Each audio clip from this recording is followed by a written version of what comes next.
Welcome to Selfish Confidence, a place where we can connect and be real about how hard it is to be your damn self.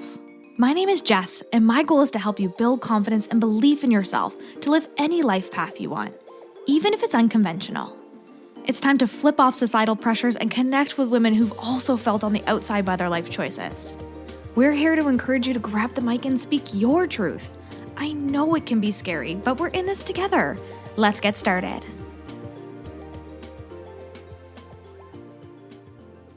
Hello, and welcome to this week's episode of the Selfish Confidence Podcast. It is a fun day over here because I have my girl Kaitlin, and she has some really exciting things to talk to you about today. We've already dived into such a great conversation before we even hit record, and I'm like, wait, we should probably just start this so you can be a part of the conversation too. So welcome, Kaitlin. Thank you so much, Jess. I'm so amped to be here. I just feel like we have such natural, fun, conversation chemistry. So this is going to be a good time. Yes. And I have wanted to have you on the podcast for a really long time. Actually, probably since Empower Her Live, when I watched you on stage share your story. And I was like, I want to talk to Kaitlin, but I'm not going to lie, I'm a little bit scared. I don't know. There's just this beautiful energy about you, and you share so confidently that I still was like, I don't know if I'm confident enough to interview such a confident and beautiful person, which I know isn't the best way to do it, but I'm being real with you. Thank you so much. That's so kind of you to say. And I'm so happy that whatever made you break that fear barrier, that you're just like, I'm going to do it.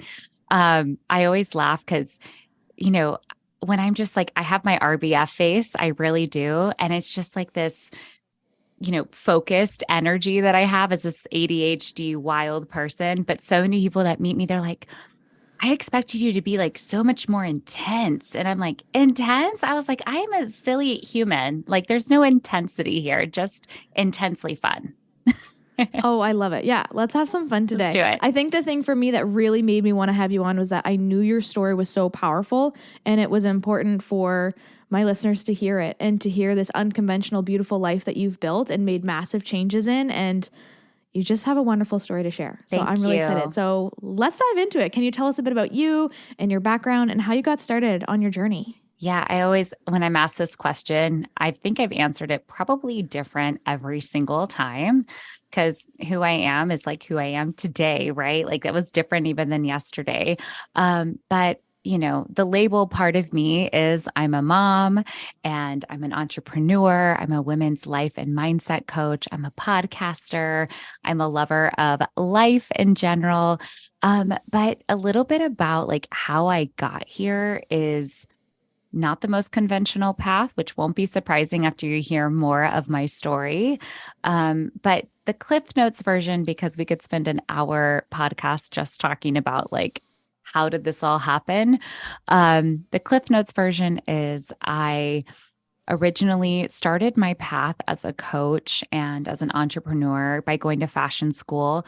I graduated from FIT in New York City and was a fashion merchandiser, became celebrity stylist, which moved me out here to Los Angeles from New York. And that was about 10 years ago. And what I didn't realize what I was doing, because I always saw it as fashion, but really I was coaching. At the time, men, because I was a men's stylist, to have confidence on the red carpet and to feel good in the clothes that they were wearing. A lot of them were new athletes coming into, new money and being able to afford clothes that they hadn't in the past. And so this was new to them as well, right? And so that's kind of where my coaching really started. And then I became really in love with fitness. And that's when I met my now ex-husband, but we met through fitness and we started a gym together. And so my coaching then transitioned from fashion to fitness. And that was a really fun place for me to live for a little while, because I was able to help with goal setting and transformation. And, the really powerful thing about fitness, it's not what happens like physically, it's really what happens between the ears, like our mindset. And that's where change actually happens. And so through my divorce, I was really devastated at losing the gym. Like that was my biggest thing, is that I knew if this gym was going to survive, that like we both could not run it. And I needed to figure out a new path. which landed me in the podcasting world. Because as I was going through this transition, I was like, I need to get this out somehow.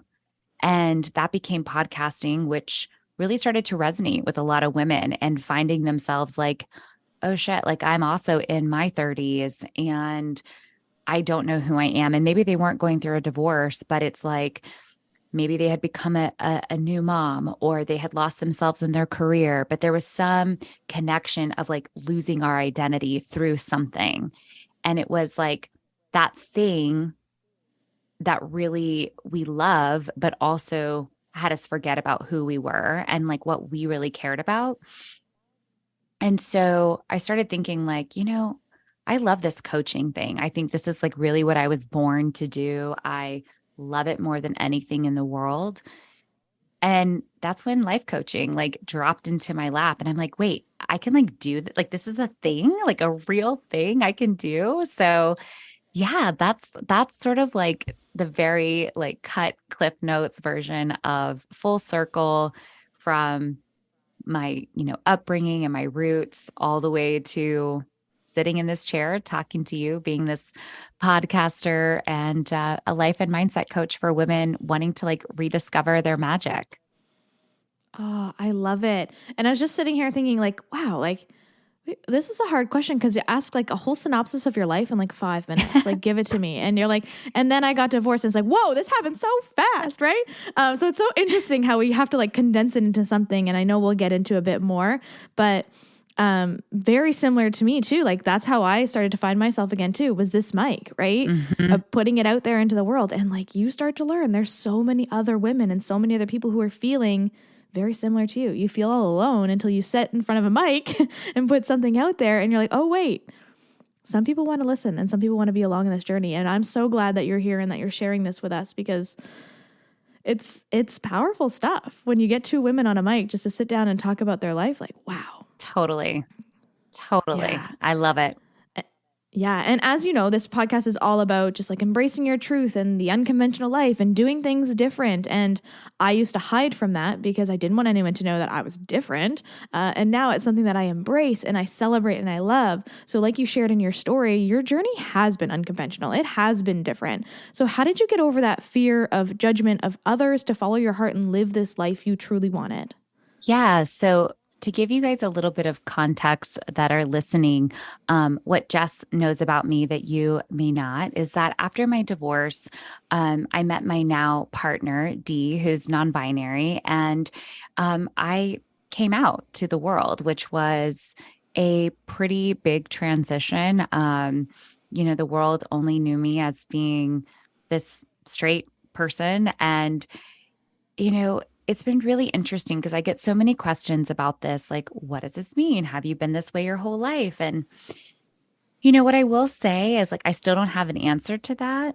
And I'm okay with not having an answer to that. I think that what I've really leaned into is feeling strong enough to love who I want to love, do what I want to do, mother the way I want to mother, run my business the way I want to run my business without feeling like I have to follow the crowd. And this one really big public decision, because let's face it, if you're going to really follow your heart and be in love with the person you want to be with, despite what others may think or say about you, because I had everything from you cheated, you had an affair, I can't believe you would leave a business like this, you're a mom, what are you thinking? Like this is a midlife crisis kind of thing, like you're this is not serious, you're having a fling.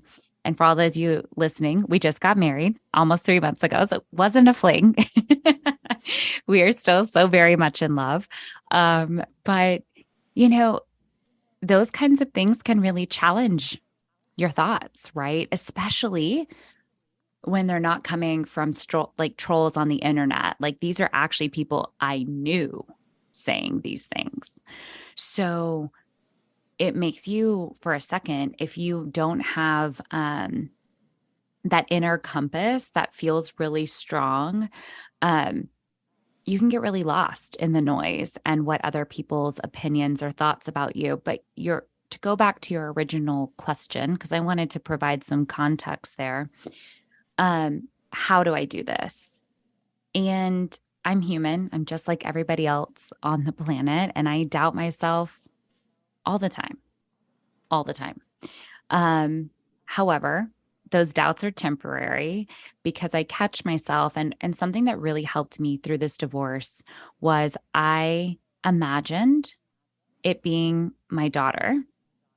And I imagined her being, at the time I was almost 33, and her coming to me and telling me all the things that I felt at the time. Like, I'm in a marriage that I don't feel appreciated in. I don't feel like I can grow here. I feel really stunted.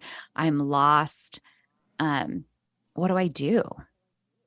And I would never, ever, ever, ever tell anyone, from my daughter to my best friend to my sister to anybody, oh, just stay. You have a business and kids. And how could I possibly, if I were to say that to people who I love, how could I not take the same advice? Right. So that always helps me when I'm in this place of like fear, or like, I'm going to be judged for this. I think, I'm going to be judged for pretty much any decision I make. Like, somebody's always going to say something. So let them judge me for something I feel really effing good about, because they're going to judge me anyway. And so that's how, I guess, to answer your question, how I would step forward and how I embrace that, fear of judgment and living my life in this way that I do. And like, heck yeah, because you are going to get judged either way. And I think that's the thing that I often see in this world. It's like, we're judged if we don't want kids. We're judged if we have kids. If we have too many kids, we're judged if we stay home or if we go back to school. We're judged if we, stay in the job or if we leave the job. Like, their judgment is everywhere. Yep. And it can be heavy. So I love the way that you just look at it as like, if this was my daughter or this was someone I loved, how would I give them advice, or what would I say to them? Because like, essentially, you're the best person in your life. Like, you are the person who deserves the most love. And for some reason, we put ourselves at the bottom. Yep. I love that you made that choice to put yourself at the top, even if it was for one moment. But what a beautiful thing you did for yourself and for your family. Thank you. Yeah. At the time it was, and still I look back and I'm like, wow, that was a rough decision. Because it blew up my life. Like, it blew it up. There is no like small thing about that. But when, my partner actually said this to me today about something else, and we were talking about like, when one door closes, a window opens, but so often we focus on the closed door that we don't see the open window. And we were talking about that this morning, and I that image is really vivid in my mind right now. And that's how I really felt about that whole situation. Like, while I was blowing up my life, that was sort of like the closed door, and I didn't focus on the closed door. And I'm so glad I looked at the open window, because it allowed me to like move through things and recognize that, yes, that sucked and it still sucks, but it's going to get okay. It's going to be okay. Like, you've surrounded yourself with the right people who love you and support you and are putting up that appropriate boundary for those that don't. And it's okay. Like, let people show you who they are, and they don't have to like what you're doing. And that's okay. You don't have to, embrace that connection if you don't want to anymore. Yeah. Yeah. I think that's the hard thing too. We always fear what we're going to lose when we become our true self. We're going to lose friendships, or we're going to lose, even family members, or we're going to lose respect from people. And it's like, fudge that. Yeah. Like, I always want to cuss, but I'm like, my nephews are listening and I don't want to, but like, fudge that. Okay. Like, I don't want to live like that. Exactly. I love thinking about the window being open. Yeah. And I also love how I've seen you talk about on your stories about this too, like different conversations that you have with your partner. And I love that you're both growth minded and you can have those conversations. Cause like, I have them with my husband too. And sometimes I'm like, this is weird, isn't it? Like, not a lot of relations do this, but like, it's so cool when you can have a deep conversation about something like that, like the window is open. Yeah. And people listening are like, what the What? fuck? Yeah. Yeah, totally. I mean, Yeah. for me, I knew that that was like a non-negotiable. Like I need somebody who has a growth mindset. And like that doesn't mean we agree on everything. We have really different opinions about some things. Of course, the important things we agree on, but it's like I think having, not realizing that we don't have to stop growing, whether that's in our hobbies, our passions, um, just in general of who we are, continuing to challenge ourselves creatively, physically, emotionally, spiritually, all the things. It's so, so, so important. Yeah, it is. And is it ever one of those things like at the dinner table, you're like, wait, I probably shouldn't coach my partner right now. Like maybe I should like back off a little. Like I'm not your coach. Like, I don't know. It's so Yeah. funny. I think we have to like, we have this thing because my partner will come to me and be like, okay, I need the beam boss right now. Like, what would beam boss say? And I'm like, okay, so this is coaching Kaitlin. Here we go. But then there's other times, yeah, exactly. Put the hat on. But then there's other times where I'm like, are you just asking me to listen? Because I can just listen too. And so we just have like our cues there. But yeah, sometimes like I always like have this tendency like go to coach mode. And it's like, yeah, Mhm. sometimes we just don't need a coach. Like we can just listen. Yeah. Like chill. Yes. I'd be like, chill, Jess. Like chill. He doesn't need this right now. I'm like, damn it. Yeah, I know, but totally. I want to. Yeah, I totally Totally. get it. The other thing that I really wanted to chat with you about today was normalizing changing your mind. Because as you said, you went from fashion to fitness to life coaching. And it's just this crazy, which someone on the outside would be like, wow, that girl changes her mind a lot. But I think it's so cool when we see people actually following their heart and changing their mind in this beautiful way. And it can even be as simple as like changing your style, right? People are like, oh, you changed, changing how you wear your clothes, changing your hair, all of these things. So society wants us to like stay in this box of one way for the rest of our lives. But like, we don't have to do that. So what advice would you give to someone who feels stuck in life and in their decisions, even if it's just the clothes they're wearing? But also we could go as big as stuck in their marriages, right? Like Yeah. what advice would you give to this person listening? Oh, there's so many ways I could take this question. And I love it so, so much because it's funny you say this. When I got into life coaching, I think my mom like still doesn't even know what I do. She has, My yeah, parents don't get it yeah. either. She's like, what? You're like, are you a therapist? I'm like, no, a therapist is a totally different thing. She's like, I don't get it. I'm like, it's okay. You don't have to. But the comment she made when I told her I was starting like the Beam Life, she's like, you change jobs more than any person I've ever met in my life. Mind you, she's had the same job for 45 years. And I'm like, it's okay, mom. Like, and I might change it again. That's okay. I can't see that happening anytime soon because I truly love what I'm doing. But even within the last 3.5 years of me doing this, it has changed and evolved.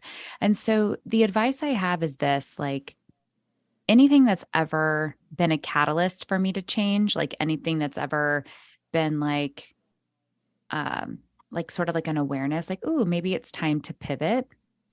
It's that awkward, like you're in that awkward phase, like you're starting to weigh the pros and cons, like, well, if I do this, what if this happens? But I'm somebody that literally, this is a personal thing. I can't stand thinking about what if. Like it bugs me because I think, well, okay, I could keep going down this road and it's safe, like fairly safe. But then I start thinking about that word safe and it's like, is anything really safe? Is anything really like 100% guaranteed? And COVID taught us that no, nothing is guaranteed.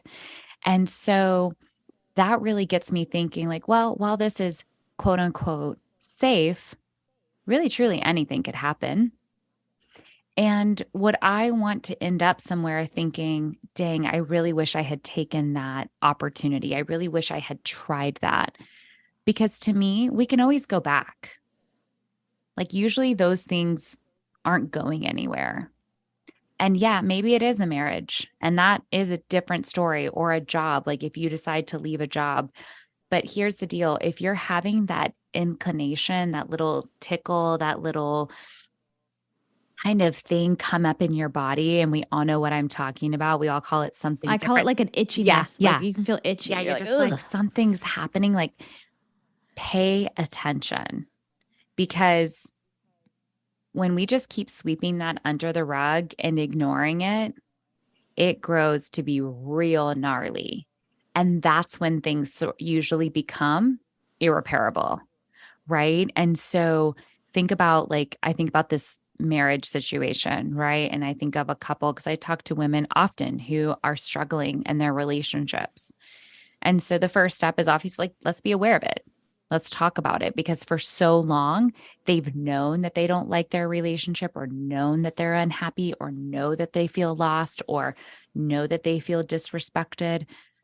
But there's either like, well, but I'm married and we have kids and it's safe because my partner works and I work, and this would just be too hard. And so they keep sweeping under the rug until the point where they literally can't stand it anymore. And you go from, like, I'm fine to complete breakdown. And that's usually when we say things we don't mean, when we act out of character, when we maybe are far more harsh than we would have ever done. And once we say those things and act that way, it makes it really hard to ever find repair back in that situation. And I know personally, I made that mistake. So that's why I say that is I didn't say something for a really long time. And it wasn't until the point where I couldn't stand it any longer and I snapped and I was like, I'm out of here. And I'm still working on that repair, right? Like, there's no going back, because I don't want to go back to where I was, but even to, like, mend the relationship is hard. So anytime we want to pivot, I say honor the pivot.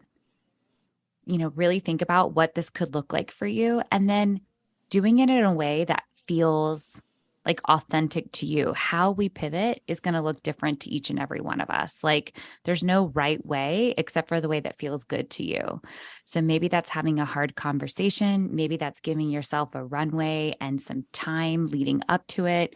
Maybe it's putting more boundaries in place. Like, it's going to look different for all of us, but honor the change, embrace the change, so that you're not later down the road thinking, oh, had I only tried that, or I only done this, what if I had tried this? And what if life is too short for what if. We Yeah. got to We glean always in. hear too, like, yeah, it's like, oh, I wish I had done this sooner, is often what we hear on the other side of change. Like, oh, why didn't I do that sooner? Of course, it's not always the case. Sometimes it can be a big mistake. We get that. Yeah. But also it's just like, well, what if you had tried this, or what if you had stepped into it? And it was actually a question just like this that like prompted me to make a big change in my business, because I felt that itchiness, and I was doing a podcast recording. I asked a question like this and I was like, oh gosh. And I started to cry and I was like, oh gosh, this means it's time. It's time, Jess. You triggered something. You got to change. And so sometimes Yes. just honor those tears and try something new. Yeah. And at the very least, even if it's a freaking catastrophe, at least you learn something. Like, you will never, ever go through anything. And this is something, like, I almost never say absolute statements, but I can say with certainty, you will never go through a big change without learning something, ever. Like, we always glean something from it that helps us in the next chapter, right? And there's a reason you're having that, like, body signal. There's a reason that itchiness is there. It's because you're no longer meant to stay here anymore. And moving, like, my favorite thing, and if you're listening, you should look this up because I'm going to totally butcher it, but it's like, it's always called, like, choose your hard. And it's like, marriage is hard, but divorce is hard. Being disciplined with your money is hard, and being broke is hard, right? Like, hard is always happening. Hard is on both sides, but which one are you choosing? Yeah.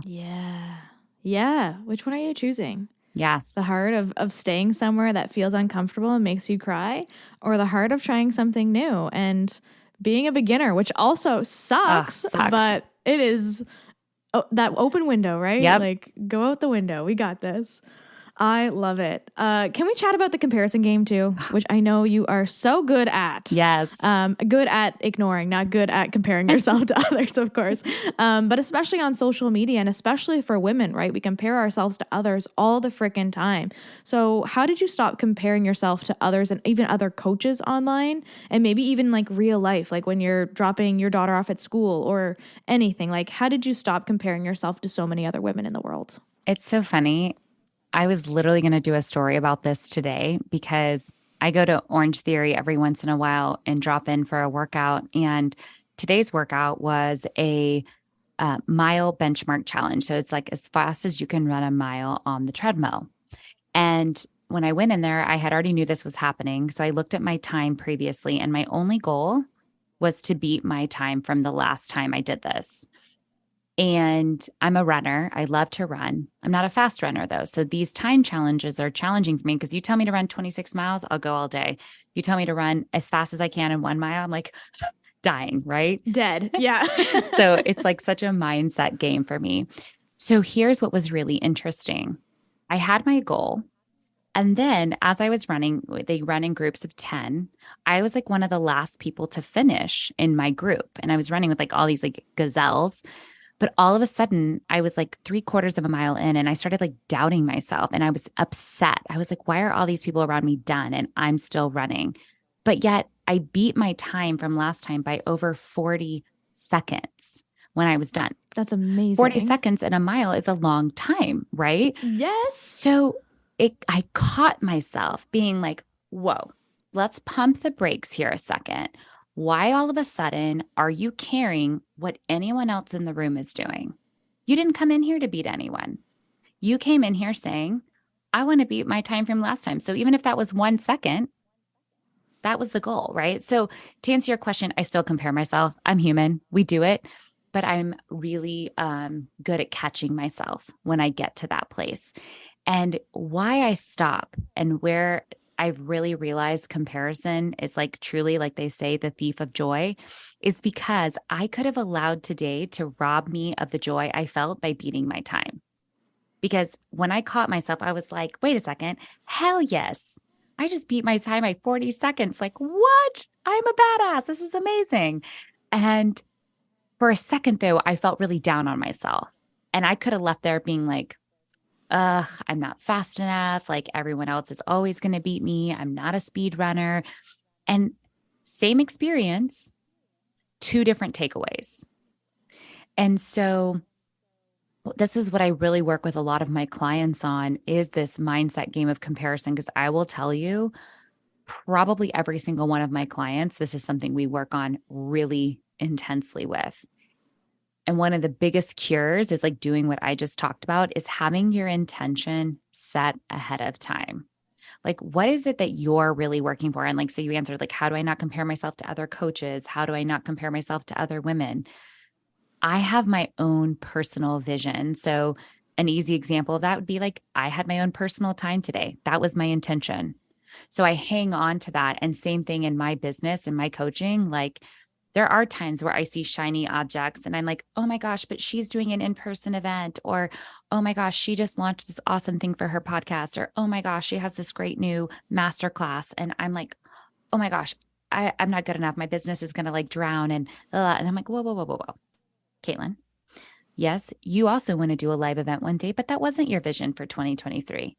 That's like 2024, 2025 plans. It's okay that she's doing that. Let's celebrate her. Let's lift her up. Like, after all, that's what I stand for, is lifting up other women. So I can't possibly be wanting to take someone else down, right? Like, that's not in alignment with who I am. So it's like, there's plenty of room for all of us to shine, and there's plenty of room for all of us to win.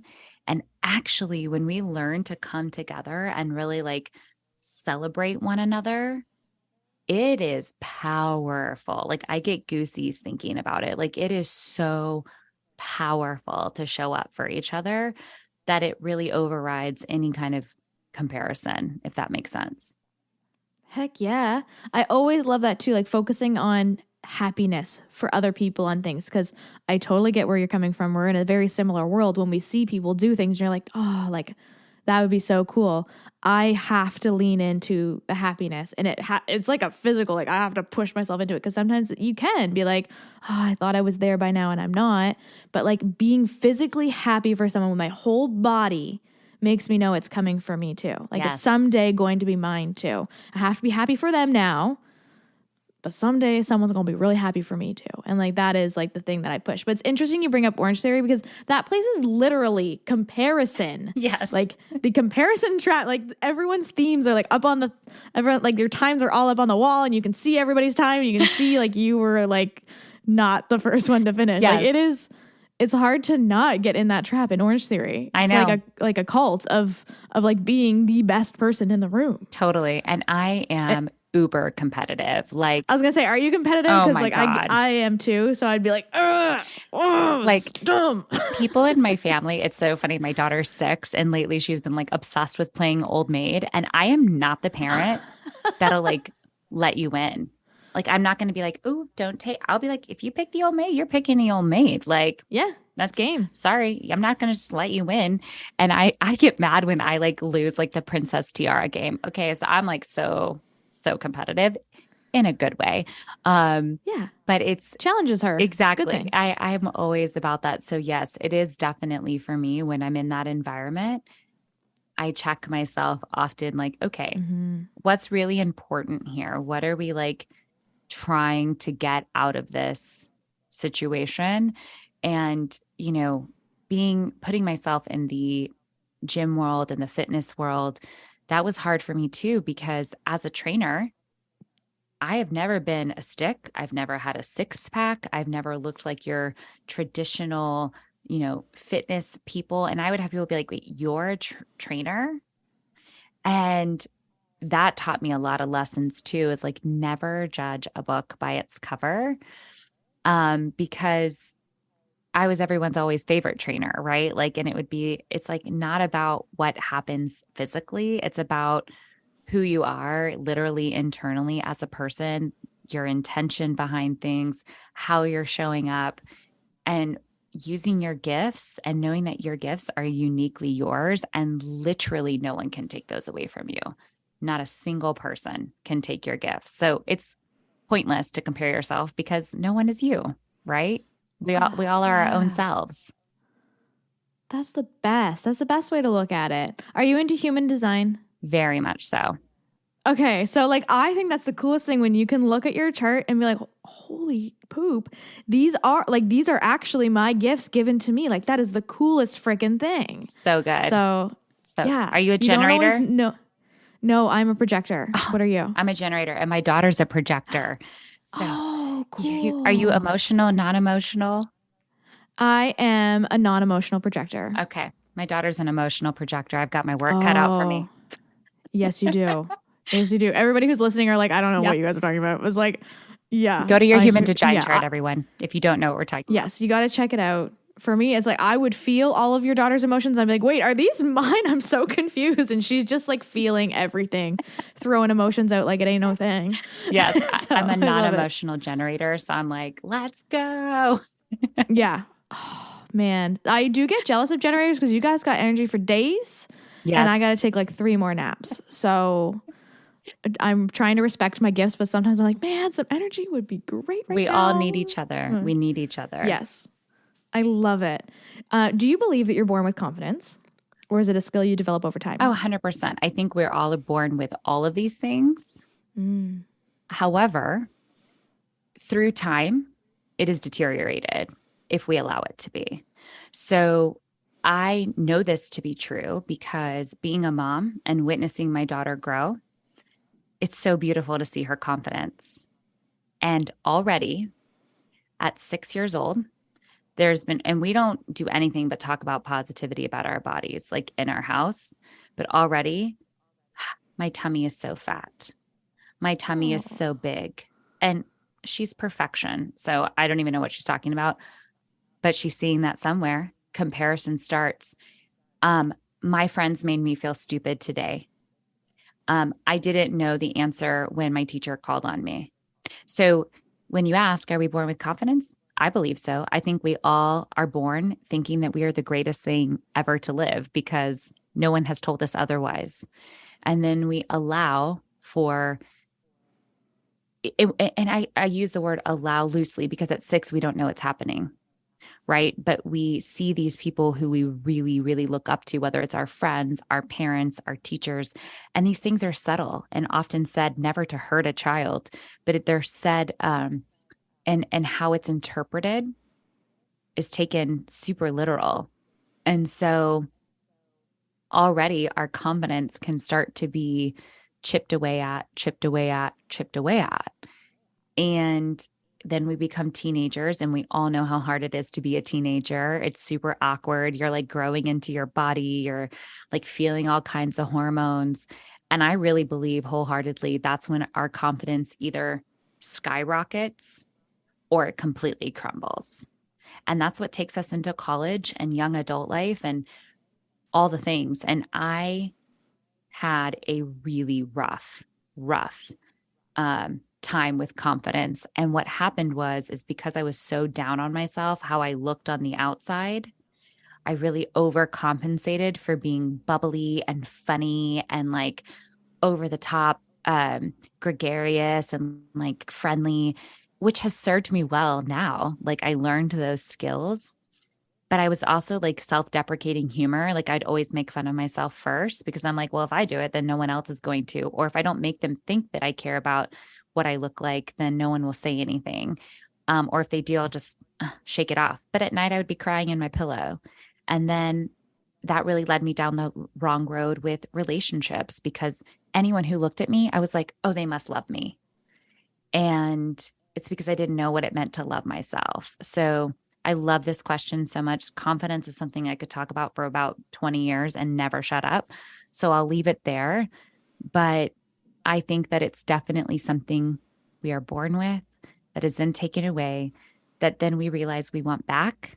And it's a long road to want to like work that back because we have to undo so many years of, all those things that we've kept that really weren't ours to begin with. Those were other people's projections on us. Yeah. And it can even be one thing, like not years of stuff. Like one moment can take the biggest shot at your confidence forever. And it's like the most difficult thing that you'll ever go through, finding yourself again after something like that. So I feel you. What would you tell to yourself who was crying in her pillow in university, who was, overcompensating for lack of confidence? What would you tell her now? I think I've done a lot of inner child work. So there's so many times I go back to, I actually, you'll appreciate this, from Empower Her. I ended up hiring Tracy O'Malley as my personal coach. Amazing. So she does a lot of inner child stuff, and she talks about like your quarts of Kaitlins, and that's obviously me. And it's the 5-year-ish version of me, the 12-ish version of me, and like the 16, 18-year-old version of me. And now when I make decisions, I refer to my quart of Kaitlins because I'm like, how can I honor them? Like, how can I serve them now? Like in that moment, they weren't served and they were silenced in so many ways. So how can I like kind of make up for that now? And what I would tell them and what I have told them through lots of journaling and really going through and doing some healing work is that I'm here now and it's going to be okay. And literally going back to the word gifts, you were put on this earth for a purpose, and just keep trusting yourself. Like you don't need anyone else to tell you who you are. You don't need anyone else to validate. You don't need anyone else to, basically tell you who you are as a person. Like you know who you are, and lean into that hard, because just like your sign says, you are magic. Like we are all magical miracles.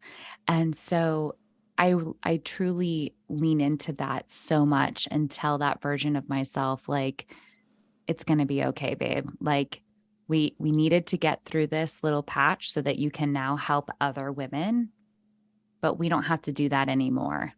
Like you have the choice to follow your own path and cut out any noise that isn't supporting you. Like you can do that. Yeah.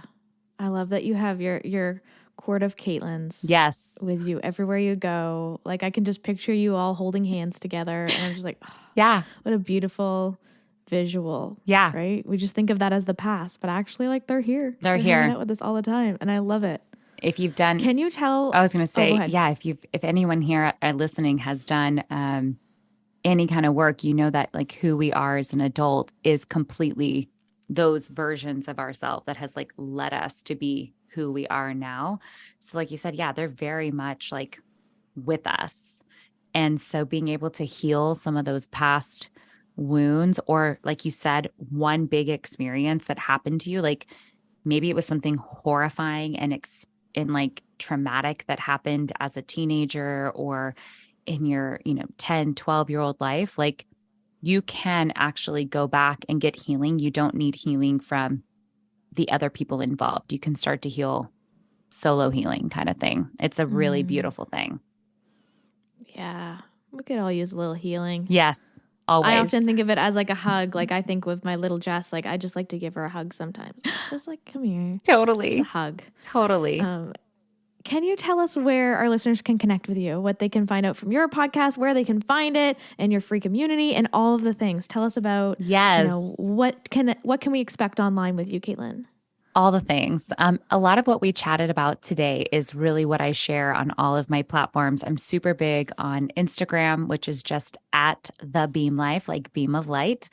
And that's the name of my podcast as well. And then my free community is through Facebook.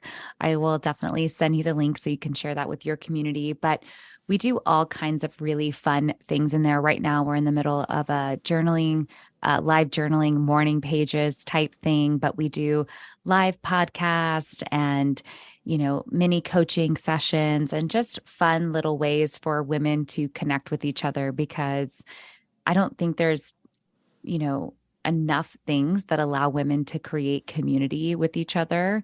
And I think it's one of the most valuable things we can have. So that's what I try to create in there. Agreed. I love it. More spaces where people can be themselves and can connect with other people who are doing the same. Like, best thing ever. I'm going to go check out that page, and you can check out all the information for Kaitlin in the show notes too, and connect with her and send her a message because she is just so much fun to chat with. I have some questions that I ask every guest that comes on the podcast. You ready? I'm ready. Okay, let's go. What is your favorite compliment to receive? Oh my gosh. I think for me, it would be when I hear from a client or someone that I've had like an interaction with that something I said or something that I suggested has created an impact or a transformation in their life.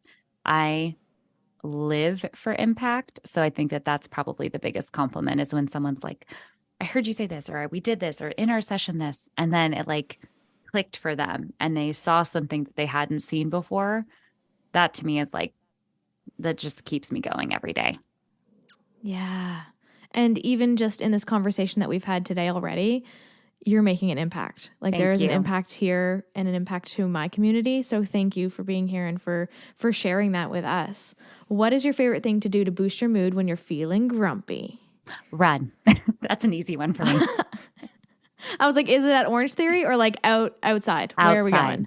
Outside. Like putting on my favorite tunes, being by myself, or I have a great run club, but really I love running by myself and just like, it's very like when your feet are hitting the pavement, it's like this cadence, it's this active meditation. That's my jam. Or just being outside in general. So if you're not a runner, just getting like a little walk outside, that vitamin D, that sunshine, it's a total mood booster. Like runner's high is a real thing. Oh, 100%. Like 100%. It is real. Yeah. When people are like, I've never understood it, I won't get it. The best meditative states I've ever had was when I'm like training for long races, when you can run and like nobody's there. Yeah. You pick your own speed. You just do your thing. Yeah. So I'm with you on that one. Do you have a song or a quote that boosts your confidence? In terms of songs, there's not a particular song, but anything by Madonna So you can, I'm a huge Madonna fan. Anytime I kind of just want to feel, because for me, confidence is feeling silly and like loose, because oftentimes I can get so like hyper fixated and focused on like, got to get to the goal, got to do this, I got to get this done. And I forget, like yesterday, I even posted about it, like play and just letting a little loose. So Vogue by Madonna is like, I can just like totally do my Vogue and feel silly and like loose in my body. And that makes me feel confident. And it like breaks up the stagnant of like, oh, I was being too serious for a second. Hold on. Let me bring it back. Yeah. Oh, that is a good one. Right? It's just like that hustle that we sit in for so long. I get it too, right? You want to do all the things. Life is short, right? But like, it's also too short to not go and play. And for me, like go run with the dog or to go do something fun. Like, come on. Yes. I can picture you doing the Vogue dance. Oh, yes. It happens often. Yeah, I love it. Well, thank you so much, Kaitlin, for being here and for spreading your truth and being so real and authentic with us. I know our community is going to love hearing this episode with you. I cannot wait to have it out and connect with your community. Thank you so much for having me. What's up, sis? I am so glad we could hang out today. If you love this episode, send it to a friend or share it on your social media and tag me so I can personally thank you for helping me sprinkle some confidence in the world. And don't forget, you are magic. Let's show the world your shine.